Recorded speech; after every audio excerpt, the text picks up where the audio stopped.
DNF at ultramarathon sucks as hell. So if you want to avoid that, then watch this video until the end, because I will share with you 5 lessons that I learned at my last ultramarathon, where I ran over 100 miles. Unfortunately, I didn't finish, so I DNF'd. Running an ultramarathon, it's a huge achievement which requires dedication, perseverance and a solid plan. But let's be real, it's not easy. We've all seen those 3 dreaded letters DNF next to the runner's name, and it's the feeling that everyone wants to avoid. When you are at the course, pushing yourselves to the limit, it's easy to get caught up in the excitement and just forget about those little things that can make or break your race. Fatigue is the major challenge, and it sneaks up on you when you least expect that. 1 minute you're just crashing on the course, you're running hard, and the next minute you're bonking hard. Another one is the nutrition issues. How many of us battled the stomach cramps, the IG issues? And another one is the mental challenge. So when it's dark and cold, and then it's just like the mental games started playing, and you're just like thinking, what am I doing here? Why have I signed up for this race? Why am I so crazy? These are just few challenges that we are battling during the ultramarathon.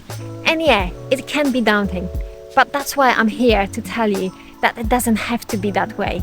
So what's the secret to avoiding DNF and crossing the line with the pride?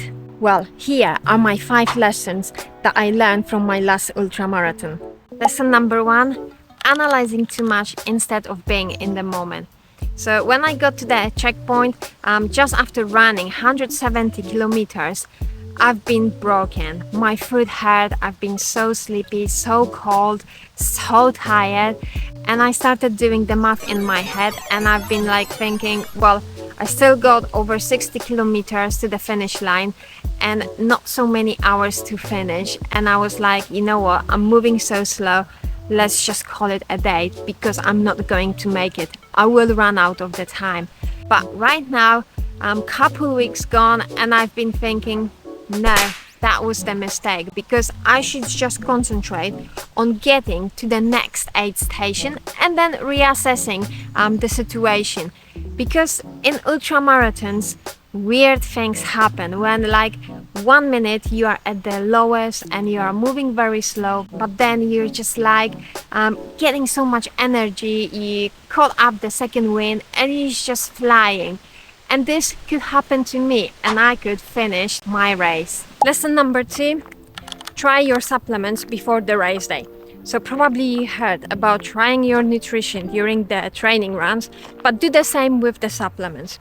Because if you're trying to run the ultramarathons, which are longer than 100 miles, and if you are not speedy one, then most likely you will be running during the nighttime. And if you are someone like myself who struggles with the runs during the night, then you might have a problem, the same like I had. So because I don't drink the coffee, I was thinking, right, the plan is during the nighttime, I will take the coffee tablets. And I did. However, because I didn't check them during my training runs, I didn't know if they will work, how they will work, things like that. And guess what? They didn't work. So I was like, Houston, we've got a problem. Because I started panicking because nothing was working, but I was so sleepy. Lesson number 3, sleep when you need sleep. So when you run 24-hour races, most likely you can fight the lack of sleep. However, if you're going for a longer run, then most likely you will need some sleep. And I had a written plan where I want to sleep. However, your body not always will work according to the plan. And that was the same with me. So I got to one of the aid station and I was like, I'm so sleepy, but I don't want to stop. I don't want to waste time for the sleep. So I was like, no, I will push it on. And I did. But then in the mid section, I was like, oh man, I'm so tired. I had to slow down. At some point, I had to walk because I was tripping over because I was so sleepy. So I was like, nah, I need sleep. So as soon as I got to the next aid station, I was like, Marcin, I need sleep. and I slept for 20 minutes. And after that, I woke up and I was like a newborn. I was pushing for another 12 hours.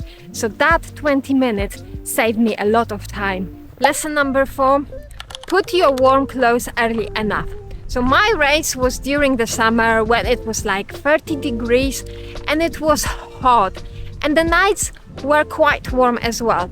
However, because you're running during the night, you're slowing down and quite often you will be walking and your body temperature will drop very quickly and you will start getting cold. And that was the situation for myself. However, I was just like delaying this one because I was so tired, so sleepy, and I didn't think straight. However, when I put my jumper finally on, I was so freezing, I was shaking, and it was too late to get warm. And this one added to my DNF. It's time for the last lesson, which is not taking enough water. And I made this mistake twice. I knew it will be hot day, so I was like, I need to take more water, and I did. But I was thinking like 1 liter of water will be enough to keep me going from one aid station to another aid station. How wrong was I? Basically, I started running out of the water and get dehydrated. And this put other things out of the, obviously, plan, out of the control, because I started consuming less and less calories, because eating those sweet bars just left the bad taste in my mouth, and I didn't have enough water to just drinking and remove this one. And also I started having other issues with my stomach. I started having the cramps because if there is not enough water, the food is not digested properly. And at some point I felt so sick, I wanted to throw up, but I couldn't because I didn't have enough calories in my body. So lesson learned, always carry more water with you. There you have it. These are my 5 lessons to avoid DNF. And I hope you enjoyed this video. And if you did, share it with your friends who are thinking of running ultramarathons, so hopefully they will avoid my mistakes. And before you disappear, come on, do me a favor and hit that subscribe button. It costs you nothing, however it helps me to grow and reach more people and hopefully help them to not DNF at their ultramarathons. But right now, see you at the next video. Peace out.